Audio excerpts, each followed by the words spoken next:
বন্ধুরা, আজকে আমরা স্থানাঙ্ক জ্যামিতিতে দুইটি বিন্দুর মধ্যবর্তী দূরত্ব নির্ণয় শিখব। যে সূত্রটা আমরা সরাসরি ব্যবহার করি সেই সূত্রটারই মূলত আজকে প্রমাণ করব। এই সূত্র প্রমাণের জন্য আমরা দুটো বিন্দুর এক্স্যাক্টলি দুটো মান নিব। দেখো, আমরা যদি এই সূত্রটা অ্যাপ্লাই করতে যাই, দেখো এই সূত্রটার ক্ষেত্রে আমাদের অবশ্যই একটা ছক কাগজ লাগবে, যেহেতু আমরা বলেছি স্থানাঙ্ক জ্যামিতি। স্থানাঙ্ক জ্যামিতিতে অবশ্যই এক্স অক্ষ এবং ওয়াই অক্ষ লাগবে। তাহলে আমরা এক্স অক্ষ এবং ওয়াই অক্ষ এখানে দিলাম, অর্থাৎ এক্স অক্ষকে আমরা এক্স ও এক্স প্রাইম বলে চিহ্নিত করি, ওয়াই অক্ষকে ওয়াই ও ওয়াই প্রাইম বলে চিহ্নিত করি। যেহেতু আমরা দুটো বিন্দুর মধ্যবর্তী দূরত্বের কথা বলেছি, অবশ্যই আমাদের বিন্দু দুইটা এখানে দেখাতে হবে। তো দেখো শিক্ষার্থী বন্ধুরা, একটা বিন্দু যদি আমরা এটা নিই, এ একটা বিন্দু আছে যার স্থানাঙ্ক হচ্ছে 6, 5। 6, 5 যদি হয়, এটাকে যদি ছক কাগজে আমরা বসাই, তাহলে এক্স অক্ষ বরাবর 6 গড় এবং ওয়াই অক্ষ বরাবর 5 গড় যাবে। তাহলে এখানে ঘটনাটা ঘটলো, এখানে 6, 5, তাহলে এই বিন্দুটার স্থানাঙ্ক হচ্ছে 6, 5। তাহলে এক্স অক্ষ বরাবর দ্যাট ইজ এইটুকু কিন্তু আসলে 6 গড়। দেখো 1, 2, 3, 4, 5, 6 এবং উপরের দিকে দেখো 1, 2, 3, 4, 5। তার মানে এখানের স্থানাঙ্ক 6, 5 আমাদের এটা ঠিক আছে। তাহলে একটা বিন্দু নিলাম, যেহেতু দুটো বিন্দুর দূরত্ব আমরা নির্ণয় করবো, তাহলে আরো একটা বিন্দু আমাদের নিতে হবে। শিক্ষার্থী বন্ধুরা, যদি আমরা আর একটা বিন্দু নেই, সেটা হচ্ছে 17, 13। এই বিন্দু দুটো কিন্তু আমাদের ইচ্ছা মতো নিয়েছি। তোমরা ইচ্ছে করলে তোমাদের ইচ্ছা মতো এই বিন্দু দুটো নিতে পারো। তাহলে 17 এবং 13 যদি আমরা স্থানাঙ্ক বসাই, তাহলে এখানে ছক কাগজে বসলে এখানেই হবে। দেখো, তার মানে এখান থেকে এই পর্যন্ত দূরত্বটা হচ্ছে কি 17, আর এই জায়গা থেকে এটুকু দূরত্ব হচ্ছে 13।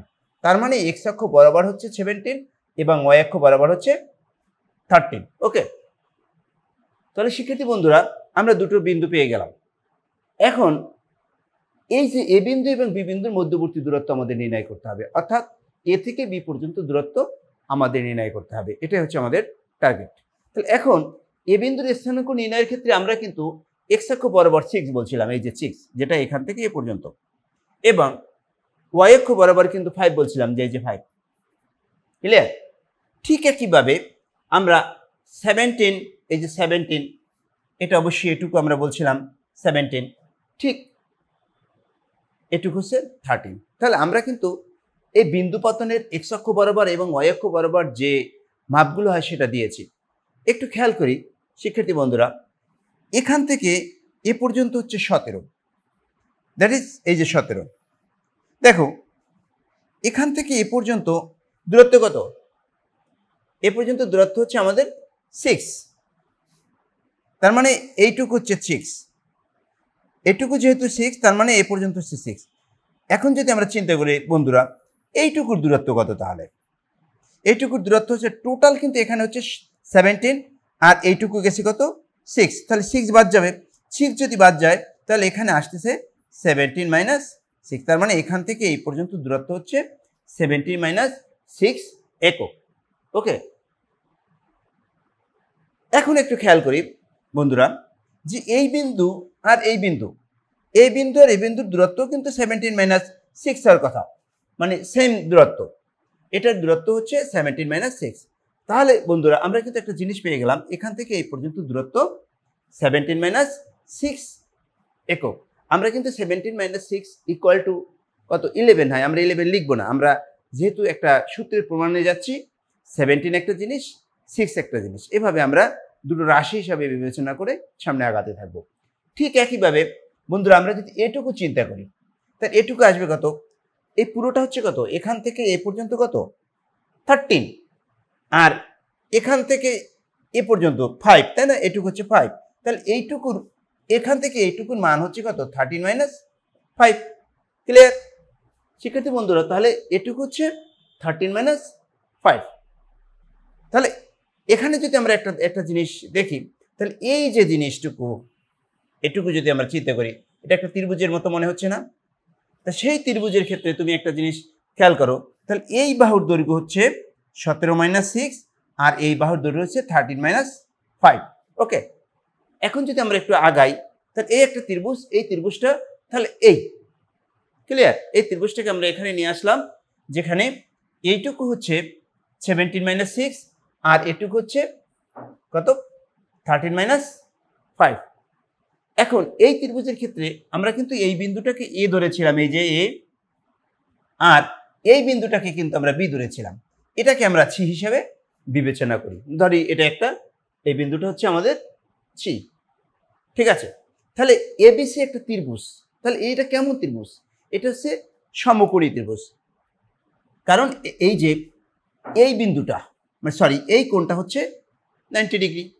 তো একটা ত্রিভুজের যদি একটি কোণ 90 ডিগ্রি এর সমান হয় তাকে কি বলা হয়? সমকোণী ত্রিভুজ। তো এটা একটা সমকোণী ত্রিভুজ। এই সমকোণী ত্রিভুজের সি কোণটা হচ্ছে সমকোণ। এখন সমকোণী ত্রিভুজের ক্ষেত্রে আমাদের জ্যামিতির অন্যতম জনক যাকে বলা হয় পিথাগোরাস, সে পিথাগোরাস একটা সূত্র দিয়েছিলেন, সেটাকে পিথাগোরাসের উপপাদ্য বলে আমরা জানি। সেই অবিস্মরণীয় সূত্রটা কি ছিল? যে একটি ত্রিভুজের অতিভুজ, তার এটা সমকোণের বিপরীত হচ্ছে, এটা হচ্ছে অতিভুজ। যদি এটা শিক্ষার্থী বন্ধুরা অতিভুজ হয়, তাহলে তুমি একটু খেয়াল করো, আমি একটু, এটুকু যদি অতিভুজ হয়, তা এটার উপরে যদি বর্গ অঙ্কন করা হয়, মনে করো এই একটা বর্গ অঙ্কন করা হয়, এই বর্গের যা ক্ষেত্রফল হবে, এই বর্গের যা ক্ষেত্রফল হবে সেই ক্ষেত্রফলের সমান হবে এই বাহুটাকে যদি আমরা নেই, এই বাহুটাকে নিয়ে যদি আর একটা বর্গ অঙ্কন করি, এই বর্গ যা হবে, আমি একটু কালারটা চেঞ্জ করি বন্ধুরা, তাহলে এই এটার যে ক্ষেত্রফল যা হবে এবং এই বাহুটা নিয়ে যে ক্ষেত্রফল যদি আমরা নেই, এই ক্ষেত্রফল যা হবে, এই ক্ষেত্রফল আর এই ক্ষেত্রফল যোগ করলে যা হবে তার সমান হবে এই অতিভুজের বাহুকে ধরে যদি একটা ক্ষেত্রফল নির্ণয় করি ওর সমান।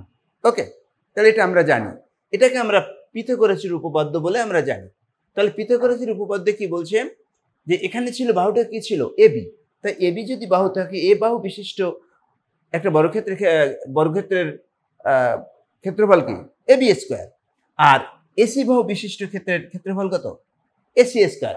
ঠিক একইভাবে বিসির উপর বিসি স্কোয়ার।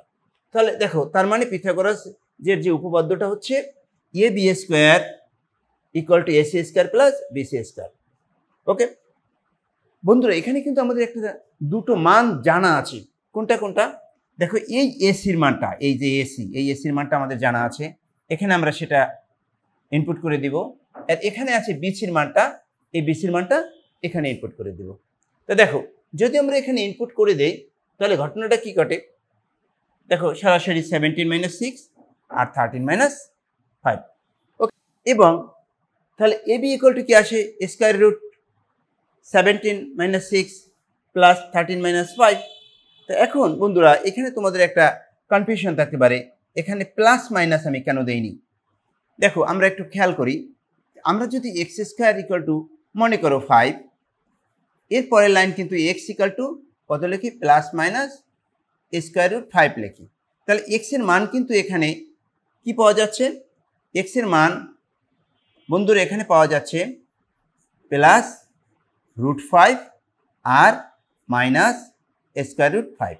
এখানে কিন্তু আমরা এই যে মানটা, দ্যাট ইজ এই মানটাকে আমরা অ্যাভয়েড করেছি, এখানে কিন্তু আমরা মাইনাস দিয়ে নিই। তো মাইনাস দিয়ে নিই কারণ হচ্ছে এ থেকে বি পর্যন্ত দূরত্ব, এ বি মাপ কখনো ঋণাত্মক হয় না, তাই আমরা ঋণাত্মক মানটা এখানে বর্জন করেছি। ওকে, এখন দেখো বন্ধুরা, এখানে এটার খেয়াল করে দেখো, এখানে x1 আর এটার সাথে এটা 6 চিন্তা করো, x1 মানে 6 আর yn মানে 5 চিন্তা করো। ঠিক একইভাবে তুমি যদি এদিকে যাও, x2 মানে 17, y2 মানে 13, ঠিক আছে। ঠিক এখানে 17 এর জায়গায় যদি x2 বসায় দাও, তার মানে এখানে যদি x2 আমি বসাই দেই, আর এই যে 6, এই 6 এর জায়গায় যদি আমি x1 বসাই দেই, তাহলে এখানে একটা মাইনাস হয়, স্কোয়ার রুট হয়, মধ্যের প্লাস আমি দিয়ে দিলাম। ঠিক একইভাবে এখানে 13 এর পরিবর্তে কি দেওয়া যায়? 13 এর পরিবর্তে হচ্ছে y2, আর 5 এর পরিবর্তে যে এই যে y1 হোল স্কোয়ার। এই অবশ্যই কমপ্লিট। তার মানে শিক্ষার্থী বন্ধুরা, আমরা যেটা করতে পারি এটা। ওকে বন্ধুরা, এখন যদি এরকম একটা ঘটনা ঘটে যেখানে এই যে কায়দাটা হলো যে এ থেকে বি পর্যন্ত দূরত্ব কি হচ্ছে 17 - 6 প্লাস 13 - 5। ওকে, তার মানে কি ঘটনাটা ঘটলো এটা। এখন x1 x2 যদি চিন্তা করি তাহলে আমরা কি করতে পারি ab equal to square root x1 x2 minus x1 whole square plus y2 minus y1 whole square. তার মানে আমরা এখানে সিদ্ধান্ত উপনীত হলাম এখানে যে x এর মান দ্যাট ইজ ভুজের মান আর এখানে যে ভুজের মান এই ভুজদ্বয়ের মানের অন্তরের বর্গ এবং এই যে কটি আর এই কটি এটার অন্তরের বর্গের সমষ্টির বর্গমূলই হচ্ছে ওই বিন্দুদ্বয়ের দূরত্ব। ওকে, তার মানে এটা যেহেতু এখানে আমরা একক লিখব কারণ এটা হয় সেন্টিমিটার মিটার গজ ফুট যাই হোক না কেন। দেখো বন্ধুরা, তার মানে আমরা ফাইনাল সিদ্ধান্তই আসলাম যে যদি একটা বিন্দু হয় এ x1 y1 বিজিতে একটা বিন্দু হয় x2 y2 তবে তাদের মধ্যবর্তী দূরত্ব হচ্ছে এত একক। শিক্ষার্থী বন্ধুরা, আমরা দুটো বিন্দুর মধ্যবর্তী দূরত্বটা আমরা নির্ণয় করা শিখলাম। পরবর্তীতে আমরা ধাপে ধাপে পরবর্তী যে সমস্যাগুলো আছে সেটা নিয়ে আলোচনা করব। ভালো থাকো, সুস্থ থাকো, আল্লাহ হাফেজ।